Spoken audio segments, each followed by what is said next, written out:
Hey everyone, Ryan here at eTrailer. Today in our 2020 Volvo XC90, we're going to be showing you how to install the Curt Trailer Hitch Receiver. Before we get into that though, let's take a minute, we'll check this one out and make sure it's going to be the right hitch for you. When it comes to these XC90s, you know, they're pretty capable SUVs and people do a lot of different things with them. So whether if you're trying to pull your trailer around, use an accessory, or even a little bit of both, this one's definitely going to get the job done for you.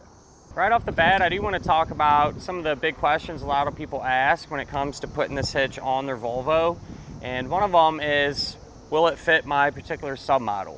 And the answer is yes. This will work with all the different series across the board, you know, so whether it's a base model, fully loaded, hybrid, so on and so forth, it will fit. And a lot of people also wonder if their hands-free liftgate assist feature will still work. And that answer is also yes. You know, as long as you kick your foot to either side of that receiver tube opening, it'll open up just like it should. There are quite a few hitches available for the XC90, so I like to just touch base, kind of compare them to this one. There's more hidden style ones, like our Curt here, which I'm a fan of. With those, you're really just gonna be able to see the receiver tube opening and your safety chain openings down here. With one exception, there is what's called a stealth hitch, and the main body of the hitch will live behind the bumper, but with those, the receiver tube opening is detachable. So you can actually remove this part, it'll look completely stock. So for those of you that looking for, you know, the absolute cleanest look or don't really use your hitch that often, that would be a good solution for you. And with the other ones, they're gonna be more visible. You know, they hang down below the bumper and you're able to see the whole hitch. With that said, you know, they definitely don't look terrible by any means, but for me, on a vehicle like the XC90, I'm a fan of the more hidden style. I just think they look a lot better. The hitch is gonna have a 2" by 2" opening, which is a good thing. Super common size, a lot of accessories will work with it. It is going to use the standard 5/8 pin and clip. Keep in mind though, pin and clip doesn't come included with the hitch. If you need one, not a huge deal. You can always get it here at eTrailer. A lot of times too, if you end up buying a new accessory, they'll come with one. Something to look out for there. The safety chain openings are going to be a little bit different than how most hitches are set up. They actually kind of hang down below the receiver tube opening, which makes them really easy to get to. You know, the openings are large enough to allow you to use pretty much any size hook that your trailer might have on it. With this style, they do fit pretty easily, but they are kind of a challenge to get off, so something to keep in mind. Might be worth considering changing the ins out on your trailer if they are indeed like this. As far as the weight capacities go, it's going to have some really good numbers. Maximum gross tongue weight rating is going to be 900 pounds, and that's going to be the amount of weight pushing down on the hitch. That's really high, and you should be just fine to use pretty much any size bike rack or cargo carrier that you'd want to, for example. As far as the maximum gross trailer weight rating is concerned, that's going to be 6,000 pounds, or the amount of weight pulling on the hitch. So that is the weight of your trailer, plus anything that you might have in or on it. Now, I do always like to recommend, never a bad idea just to grab your Volvo's owner's manual. That way you can check in there and make sure that your SUV can handle that amount of weight safely. We'll grab a couple measurements now, and these will help us figure out what type of accessories will work best. So if you go from the ground to the top inside edge of the receiver tube opening, that's going to be right at about 14 inches. So for those of you that plan on pulling a trailer around, I'd probably get a ball mount that has a slight rise in the shank, maybe an inch or so, probably work well for most scenarios. As far as accessories, you know, if your bike rack, let's say, has a straight shank, that'll be fine. If you're in the market for a new one, if you can find one that has a rise in it, even better. Buy a little more ground clearance back here. And if you go from the center of the hitch pin hole to the edge of the rear bumper, that's only going to be about 3.5 inches, which is really good. So you shouldn't run into too many issues here. But if need be, you can use that to help figure out exactly if any of those folding type accessories can be stored upright without hitting the back of your Volvo. Ultimately, this is going to be my favorite hitch as far as general purpose. You know, it's going to work in just about any scenario. It looks good. You know, it fits all these different submodels and series. Your hands-free liftgate assist still works, so can't really ask for too much more. As far as the installation goes, you will have to remove your rear fascia, but don't let that scare you. It's really not too bad at all. You would think on something like a Volvo it'd be complicated, and that's just really not the case. Everything comes apart pretty easily, so take your time. I'll show you a couple things along the way that you can do to make it a little bit easier on you. With that in mind though, if this is something you don't want to mess with or don't have the space to work on it or time, whatever the case may be, you can always use our dealer locator network, and hopefully that can help you find a shop that can handle something like this for you. But stick around, we'll go ahead, pull into the garage and get started on this now. To begin our installation, we're going to be underneath the back of our Volvo, and we're going to have 4 fasteners we need to remove, 2 on each side. Here's what these fasteners are going to look like. They have a T25 Torx bit head. So we'll pull those out, and from this point on, whatever we do to one side of our vehicle, we'll also do it to the other side because they'll be set up the same way. If you open up your rear hatch, you're going to have these bump stops, and we can remove them. With these, you can just grab them by hand and rotate them about a quarter turn.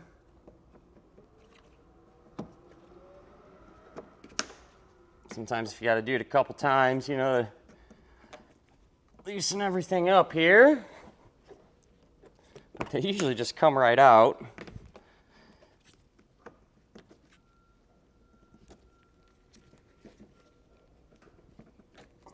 And just pop right out of place just like that.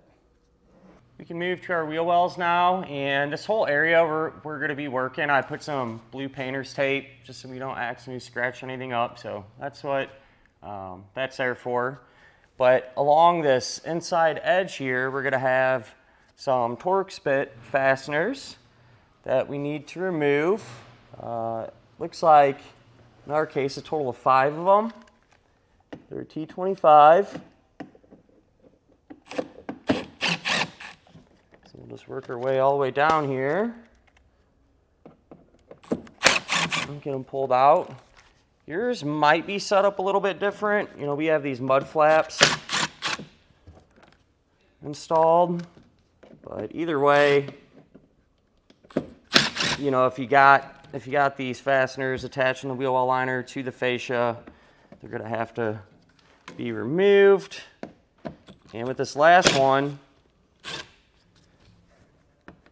that's holding our mud flap on. So when we pull that out, we can set our mud flap off to the side.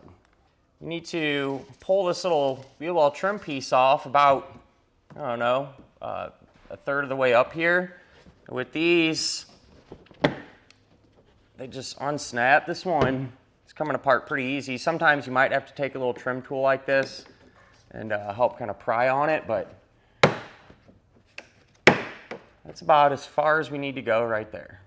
You can get our fascia removed now, and it definitely helps if you have, you know, an extra set of hands that can do this with you.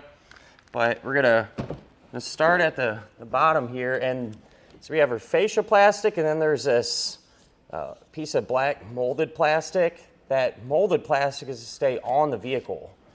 All right, so you're just gonna want to pull on the fascia part, and this is just going to unsnap.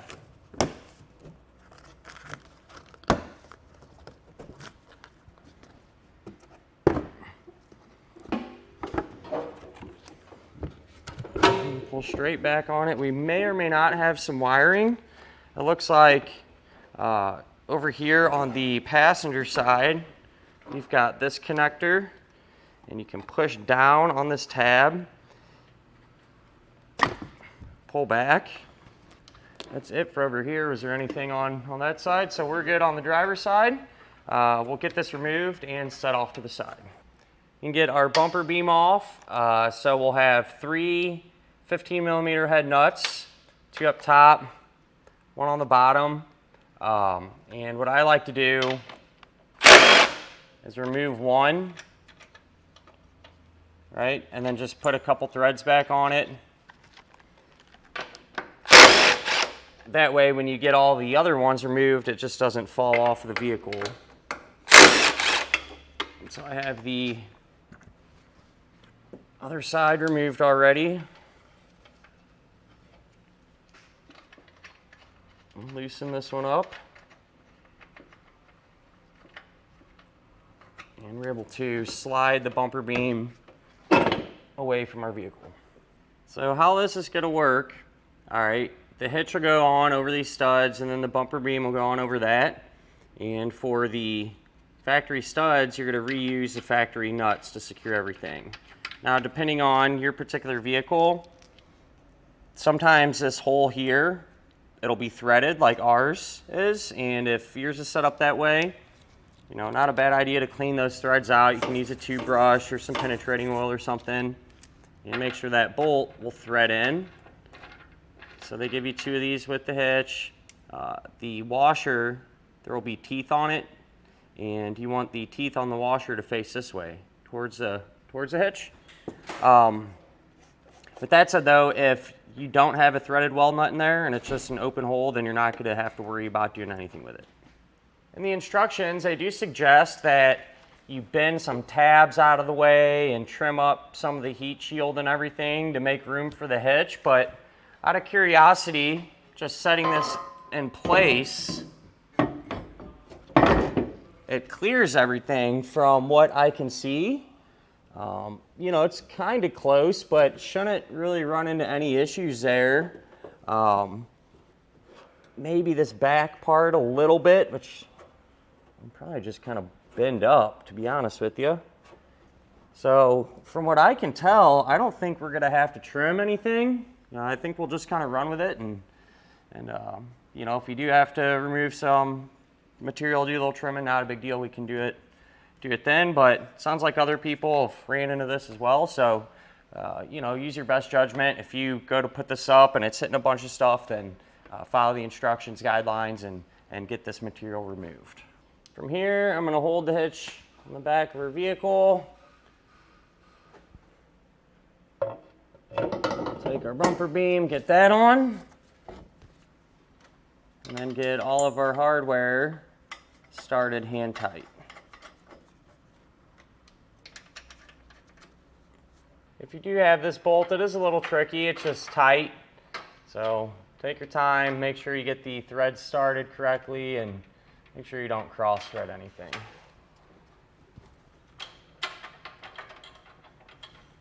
We'll snug everything down, and with these, I like to kind of alternate, right? So I'll run that one down a little bit, that one, just kind of help draw everything in more even. And for that other bolt, a little tricky to get to, so it definitely helps if you have some sort of swivel like this. Or you can always come in with a regular wrench from the top and be able to get to that bolt as well. And with this one, it's a 17 millimeter socket is what I'm going to be using.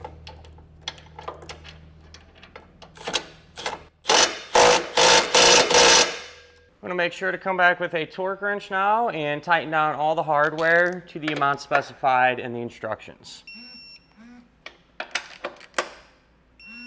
We are going to need to trim our fascia, and there's a diagram of instructions you can follow, and I also held this up to the back of our vehicle, and they were pretty spot on, to be honest. So I marked that area out here. Be careful when you're trimming, make sure there's no electronics or anything behind here that you can damage. On this side, on ours, we're kind of close, but definitely not going to hit it. So just something to think about. I like to use a multi-tool to cut these out. It leaves it a good clean cut, but you can use a Dremel tool, snips, kind of whatever you got around the house.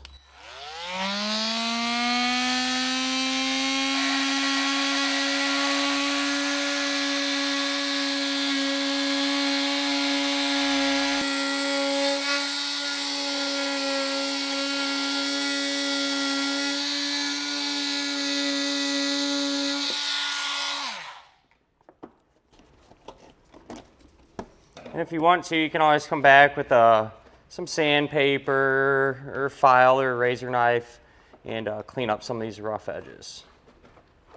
Now that we're trimmed out, we can take our fascia. Don't forget to plug it back in, and we'll simply just reinstall this the opposite way that we removed it.